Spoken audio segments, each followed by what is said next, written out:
In The Sopranos, we follow the trials and tribulations of New Jersey mob boss Tony Soprano, starring the likes of James Gandolfini, Mohammad Reza Pahlavi, and Vincent Coratola. The Sopranos does not just limit Tony's issues to his mob underlings, but also to his home life, family life, and existential issues Tony faces, usually confronted in his therapy sessions with Dr. Milfy.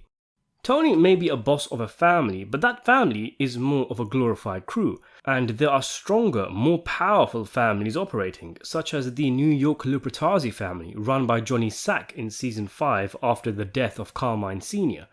Tony and Johnny are close, they have been for years, even helping each other out in business meetings between the two families when Johnny was underboss. There is a genuine long-term friendship there, a level-headed pragmatism and mutual understanding. They deal with each other, they fight, they argue, but they often end their conflicts with some hugs, pats on the backs, and some heavy breathing.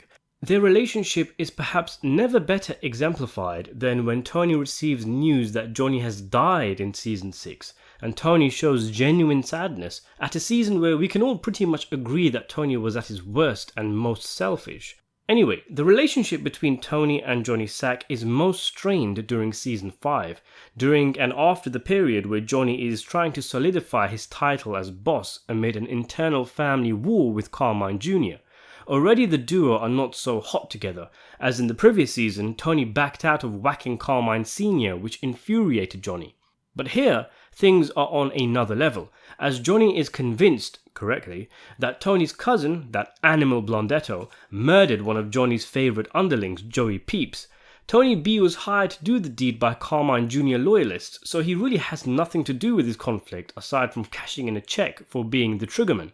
It's a situation that creates a lot of awkwardness, as Tony did not want his family involved in Lupertazzi affairs during the war, and now he has to pretend his cousin has nothing to do with the Peeps hit, otherwise Johnny will think he is involved.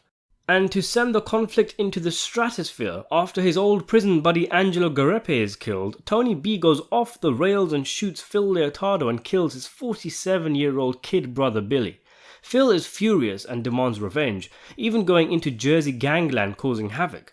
Johnny is equally furious, but Tony claims he does not know where his cousin is and that he acted alone, refusing to give his cousin up for torture at the hands of the Shah of Iran's secret police. Eventually though, due to the dysentery in the Sopranos ranks Tony B's actions are causing, Tony Uncle Johnny kills Tony Uncle Al, but this does nothing to stop Phil's wine-fueled emotions. This brings us to a curious scene where Johnny phones Tony and says nothing has been resolved. The two go back and forward. Johnny starts angry but calms down when he sees he could make some decent cash out of this situation. But he then tells Tony to come into the city to talk, and Tony replies, "No offence, John, but I got an IQ of 136. It's been tested." John is silent. Tony waits, and then Johnny says, "Alright, tomorrow morning then at my house, 6:30. But when Tony is hesitant, he says, "You think I'm going to give you armatz with Ginny upstairs?" And then reiterates that Tony should come alone, and he will be too. And Johnny makes good on his promise. He is alone. He and Tony sort out their differences, and everything would be nice and dandy had the feds not showed up and arrested Sack. Unless, of course, Sack had one or two goons stashed away to whack Tony if the meeting went sour. But there's nothing to suggest up to the meeting, and it's not as if Johnny denies it, he just pauses and then changes the venue. So what gives? Was Johnny really going to have Tony killed? This seems quite bizarre that they would be talking like this, after everything they've been through and the kind of relationship they have. But with the way Johnny reacted, it's almost like he got founded out by Tony and his genius IQ, and now he drops his plan now that Tony is word to the wise, and instead opts to talk to him and sort things out. Of course, things were bad. For all John knows, Tony could have known about the Peeps hit, approved it even, and then allowed Tony B to kill Billy and attempt to kill Phil Leotardo. And if that is the case, in order to cool Phil, he could easily okay Tony's murder, in spite of him being a boss. Heck, he okayed the murder of his own boss. He's had a woman killed. But if he put his emotions to a side, he would know that a man like Tony would have never sanctioned Blundetto's behaviour. But even putting that to a side, would Johnny really have Tony murdered? I don't know, I just don't see it. He would lose an ally, a man he can relatively trust, and Tony would be replaced with someone Johnny isn't as familiar with.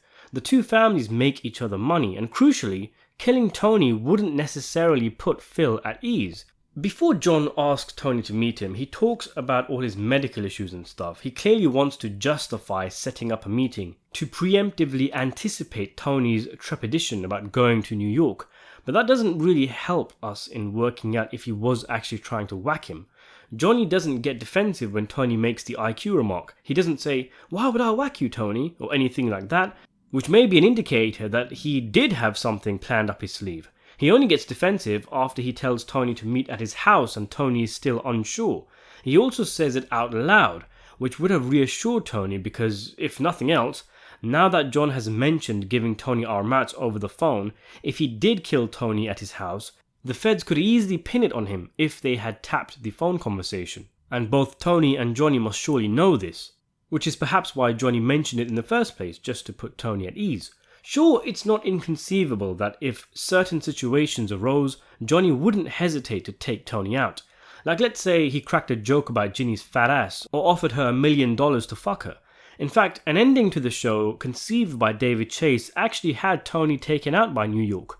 The details are a bit fuzzy because it seems Chase changes things when he recounts the story. Perhaps he doesn't remember the full details, but from what I gather, Tony would drive through the tunnel to New York to meet Johnny Sack, in a kind of reverse situation of the Sopranos intro, and then we cut to black, the implication being that Tony doesn't return from the meeting.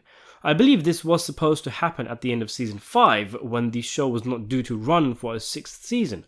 But there's also talk that the Sopranos was supposed to end after 4 seasons, and Tony would have been killed after the Carmine Sr. hit goes through, as Johnny Sack betrays Tony and blames the hit fully on him, and the 5 New York families come after the Sopranos. Whatever the original plan really was, the point is that clearly it was within the remit of the writers to be able to have Tony killed at the hands of Johnny Sack. But in this original meeting, I think Tony was being understandably paranoid, and John saw things from his perspective and tried to assure him it was a simple meeting. I mean, after all they did was change the time and venue. It's not like Johnny Sack couldn't have still killed Tony by having Phil Leotardo come out from behind a radiator or hiding in the closet. John's house was in Jersey, Tony's territory. He was trying to make him feel safe.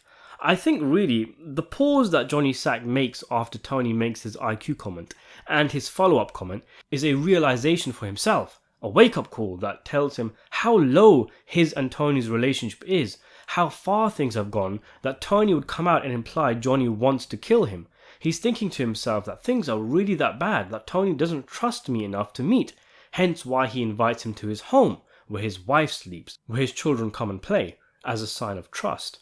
Upon rewatch, I think Johnny went through his own words again in his head, realized what it sounded like, that it sounded like setting up a hit, without actually meaning to, so he tries to reassure Tony. I don't think things had gotten that far yet. With a different set of bosses maybe, but not with Tony and Johnny's relationship. Johnny still considers him a dear friend, and I actually think Tony knew this, knew that he was safe. John is known as a manipulator, but Tony too is a master manipulator. Johnny holds the advantage in this conversation, refusing to back down from the Tony B situation. Tony calms him by offering Phil a piece of what Tony B was in, and then with the IQ comment, he flips things around and makes it like now John has to prove himself to Tony, prove that he won't whack him. Tony now holds the advantage in the conversation. But then again, maybe Tony didn't feel safe. After all, when he meets, it could be him saying he isn't stupid enough to walk into New York territory where an unhinged Phil is lurking around and could take him out. It's too dangerous. John should have recognized that, which is maybe what Tony was getting at. In any case, the exchange is vague enough, and Vincent Curatola plays the scene in such a way that it's open to interpretation. What do you think? Do you think Johnny Sack planned to kill Tony Soprano and was going to have him taken out when the two would meet until Tony had him change the venue? Let me know in the comments below. Subscribe to the channel and thanks for watching.